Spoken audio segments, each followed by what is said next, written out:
this world that's filled with so much noise and information, how do we really stand out and be who we were really meant to be? In this podcast, we focus on injecting you with positivity, optimism, and strategies, all centered around helping you be who you were always meant to be in business and life. Be inspired to show up in your own skin to learn strategies, habits, and skills from others as we share our own life journeys and stories. There's no other you, and you know yourself better than anyone else. So be prepared to take away habitual tidbits, tactics that will encourage you to pursue and live your life, not the one others want you to live. Welcome to Stand Out Be You, where you don't have to be perfect, you just have to be you. Hello, Tequila here, and yes, I'm your host. And I'm here with Sarah Layton, owner of Best Real Estate Writer. Today, we're going to speak with Sarah about her business and how she has centered it completely around writing for real estate agents. Today, we're going to discuss with Sarah how she got started, how she has used current skills to shift to other industries, determination, and the approach she uses to help real estate agents organize their content and increase their sales. Now, I don't know about you, but I don't know one agent who does not want to increase their sales. Now, before Sarah joins us, just as a reminder that if you have questions or you need assistance, you can reach out to Sarah online at bestrealestatewriter.com. And I will link that in the show notes. Sarah, welcome to Stand Out Be You. Let's get to know you a little bit better. Tell us more about you and fill in the gaps. First of all, thank you so much for allowing me to come on and share a little bit of my story and about me as well. I really appreciate it. My name is Sarah Layton. I am a real estate content writer and content marketing coach. So I work with real estate professionals of all varieties to attract their ideal clients to them through the power of content. Sarah, how did you get started? How long have you been in your business and in this industry? So actually, I spent about 5 years working in a lot of different areas of real estate, including property management, title, law, residential real estate. I worked as an assistant and as a marketer. I took the course and stuff, but I did all of that so that I could really get into the hearts and minds of the real estate industry and the people that are working in it. Simultaneously, I was studying copywriting from a very strategic standpoint, studying the methods of SEO and psychology and how to use those techniques in writing. And then I launched Layton Media, which is the real estate content marketing agency, beginning of 2017, actually. So it's been an exciting first year. I know we talked about this earlier, the process of real estate agent, and what would you say what skills are needed to be an agent?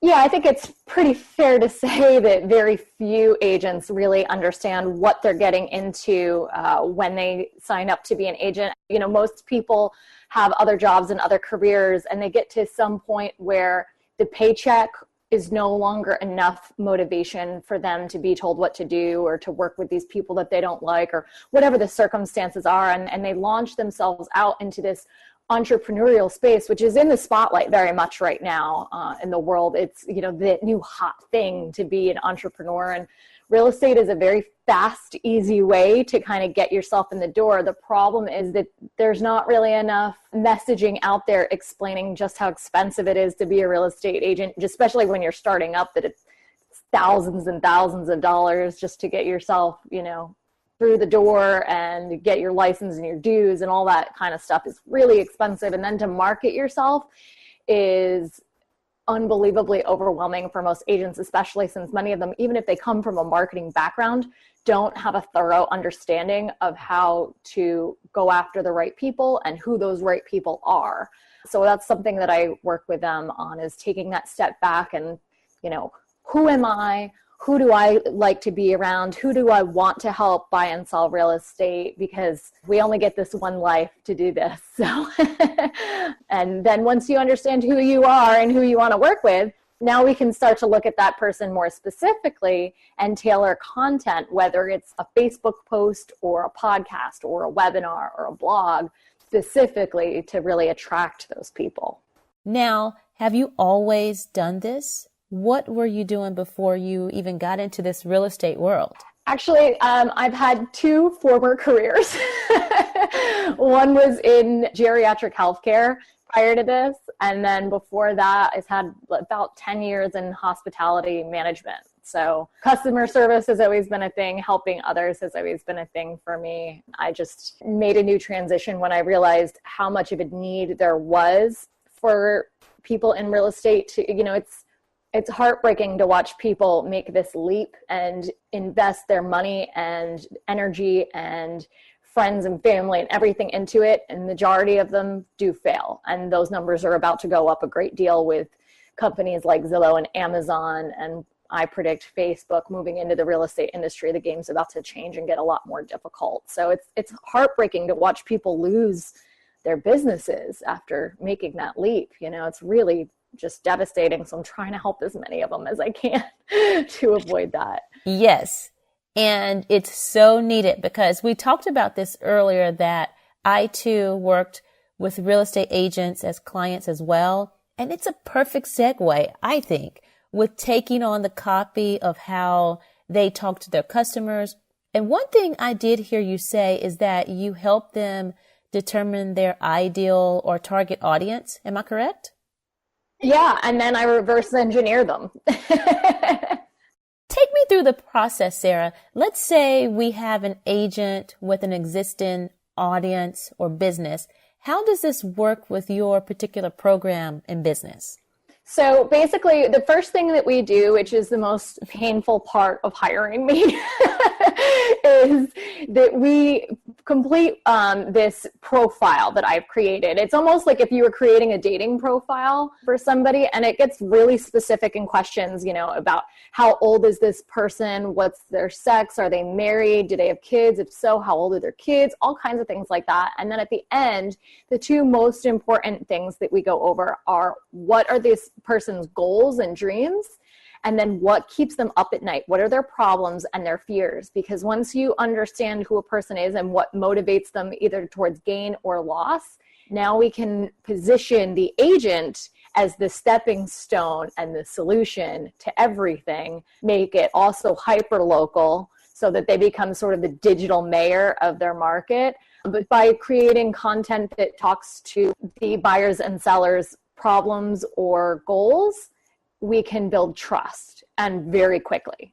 So that's the beginning of the process, but it's a hard one because anyone that has ever started a business and decided who their clientele is going to be, it's scary to niche down. It feels like you're going to be alienating potential clients. Yes, and that's part of it, because if you're trying to serve everyone, you end up not serving anyone. That's like a saying that's out there. Exactly.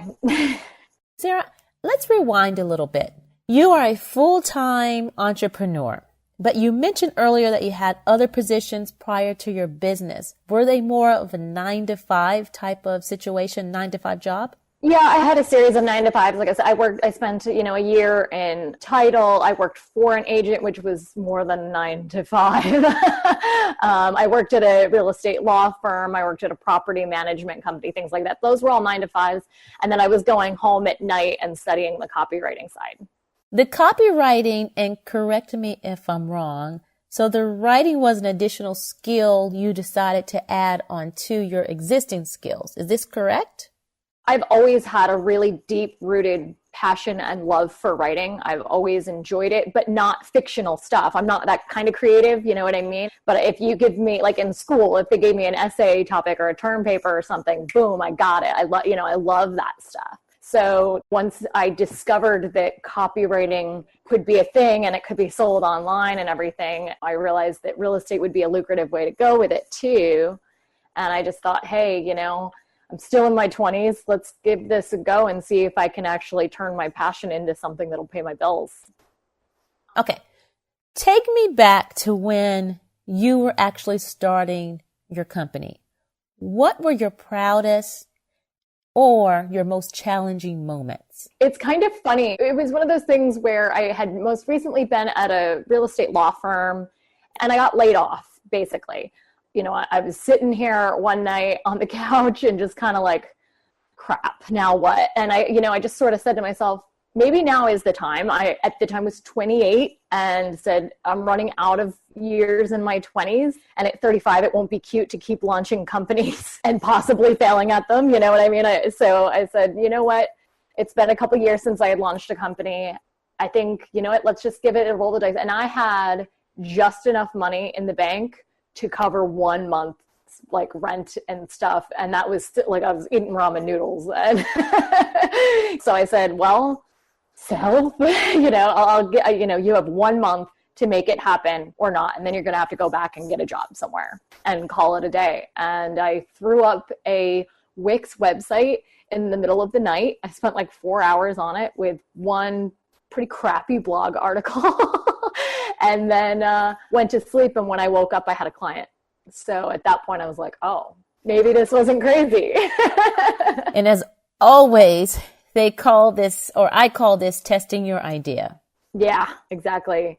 There have definitely been some challenges though. And I'm now, as the business is starting to grow, and I do plan to scale it into a full-fledged agency. It's, I'm going through the growing pains that I think everyone feels when they launch a company by themselves and then have to start to make that transition into scaling and hiring and, taking other people on to represent your name, which is always kind of terrifying. So tell us a little more about your client. There are so many layers to a real estate agent. Oh, many. Do you have a particular target client or agent that you work with? Right now I'm mostly targeting team leaders and broker owners because once I build the connections with them and the coaches too, I'm trying to, like I said, reach as many people as I possibly can. So if I go to those top tier levels and connect with the broker owners and the team leaders and people of, that sort of stature, then everything that I teach them can filter down into their teams and stuff like that. Being a real estate agent or an entrepreneur, I always say to make it happen, you have to have drive. So where did your drive come from? I think it goes back to kind of what I said. I've always had a passion for helping others. Back in 2012, my sister, who was a nurse, passed away. And that's what actually inspired me to go into geriatric healthcare at the time, because I wanted to carry on her legacy somehow. Once I got into that, having come from a successful career in hospitality management, I realized in helping those people that the feeling that I got from helping others without expecting anything in return was so much more beneficial than any paycheck. For me, it was so much more. So ever since then, I haven't been willing to do anything where I couldn't genuinely help other people or make a difference. And for me, I go into every conversation, every email, everything with my clients or prospects or anyone, trying to deliver them as much value as I possibly can. That's what I need to get hit by a bus in 5 minutes and die happy. Just me, that's at the end of the day, I have to help people. It's what I get out of bed for every morning. That's what I get stoked about. And when I do have the clients or call me or email and stuff and say, oh my God, I really didn't think this was going to work. And I just got this huge listing, or I just got this, or thank you so much. And, I was struggling and I gave you the last money that I had and it's working. Thank you. That's everything to me. It lights me up from the inside out knowing that I made a difference for somebody. And that's awesome. If you're helping others, then it's going to come back to you. It's just how the universe works. Absolutely true. It takes more patience. It's not an instant get rich quick kind of thing to go this route, but it's the payoff is long term. Tell me, Sarah, what would you say is your superpower? Oh, wow. That's a good one. My goodness. I'd have to say patience, probably. which I use a lot of in the Alzheimer's treatment. But I get you, because I worked with elderly as well in my past. So you have to have patience, and it helps with moving forward in any career or business that you're in today or now. Patience is a superpower. It totally helps in business. What would you recommend to someone listening right now saying, I really want to change industries or change my career or start a business and totally change my economy? What would be 1 or 2 recommendations that you would give to this person? So for me in that, I think self-awareness is really huge, and true and honest self-awareness. I think sometimes we, through life, whether it be subconscious or not, take on a lot of outward opinions and things like that about what we should be doing and who we should be and where we should be at a certain point in our lives and things of that nature. So I would say if you're going to launch your own business, because believe me, if I didn't have such a passion, I work an average of 18 hours a day, 7 days a week. My friends, they're like, oh, you're a writer, you sit around in your bikini all day. No. I mean, sometimes I am in my bikini a lot, but I'm busting my ass in that bikini. So if it's not something that you truly are going to even take the paycheck or the promise of the money aside, if it's not something that you are going to want to do so bad every day, something that you just are so deeply passionate about, it's not a good idea. And I think that's, probably the other thing is not just knowing who you are and what you would want to do, but understanding why you would want to do it. And if ever the answer is because you think it'll be a way to get wealthy or get rich fairly easily, bad idea. I agree. I totally agree. Tell us, if someone listening now, an agent or even a coach, because I know that you work with individuals outside of being agents, how could they get in touch with you? I'm all over the internet, but but probably the easiest way would be to go to my website, because you can connect with me and follow any one of my social media platforms or podcasts, YouTube, that kind of thing. And the website is bestrealestatewriter.com. Great. You can call me through there, email me, whatever floats your boat. I'm there for you. So this next part of the episode, I like to go into what I call personality questions. So let's dig in a little bit deeper and get to know you. What is the furthest city that you've traveled to from your birth city? Probably about where I am now. I was born and raised in upstate New York. And I'm in Florida now, Southwest Florida. So that's about it. I haven't really traveled much. Okay, that may change. Yeah, hopefully, that's the idea. Tell me, if you could go back to connect with your 10-year-old self, what would you tell yourself about life? To embrace the adversity. Great. Now, this next one is fun. If you could be any animal in the world, what animal would you be and why? My goodness. God, probably a Labrador. I think they get it pretty good. They're pretty happy. You want to be a happy animal. That's a good thing. Tell me a little bit more about your name. What's the story behind the name that you have? Oh, God, my dad's going to kill me. My parents wanted to give all 3 of us girls the same initials. And my mom was in labor, which started while my parents had been at a party. And so maybe my dad had had 1 or 2 drinks.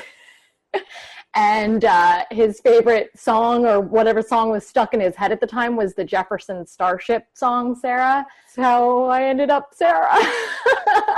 Well, listen, if your name creation has anything to do with a drink, it cannot be any more off the cuff than my name, Tequila. Sarah, it's been such a pleasure to have you on. I would like for you to give us some parting words. What would you tell the audience that's listening in? I would like to just get people to, again, take a hard look at whatever it is that you're doing right now or thinking of doing, is to really understand, who are you, what is it that you want to do, and why. And in answering those questions, make a clear decision behind whether or not you want to create a life of legend, meaning that it's all about you and your name, or legacy, one in which maybe people 30 years from now, 5 generations from now, have no idea what your name is, but the actions that they're doing originate from things that you did in your life. There you have it from Sarah herself. Anything that Sarah has talked about today, of course, as usual, I will link in the show notes. As always, remember to stand out, be you, and that you don't have to be perfect. You just have to be you. And if you have a story that you would like to share with us, then go to tequiladodard.com. Sarah, thanks for coming on the show. Tequila, thank you so much. It's been so much fun. I really appreciate it. Do you have an idea that you wonder, will it or will it not work? Wouldn't it be wonderful to know the chances of success for a new project, blog, product, or service before you get in too deeply? Entrepreneurs, bloggers, and online service providers often create products and services, then throw every marketing and selling technique out there to try to make it work. This is the exact opposite of the approach you should be following when developing new products and services. Determine the need first, then build your offer around that need. It's much easier to sell something when your product or service is in high demand. I put together a guide that will help you learn the exact steps to follow for determining if your product or service idea is even worth pursuing. You'll learn how to use tools available online and how to analyze the results with these same tools. You can go to tequiladodard.com/test idea to grab it. Again, that's tequiladodard.com/test idea to grab it.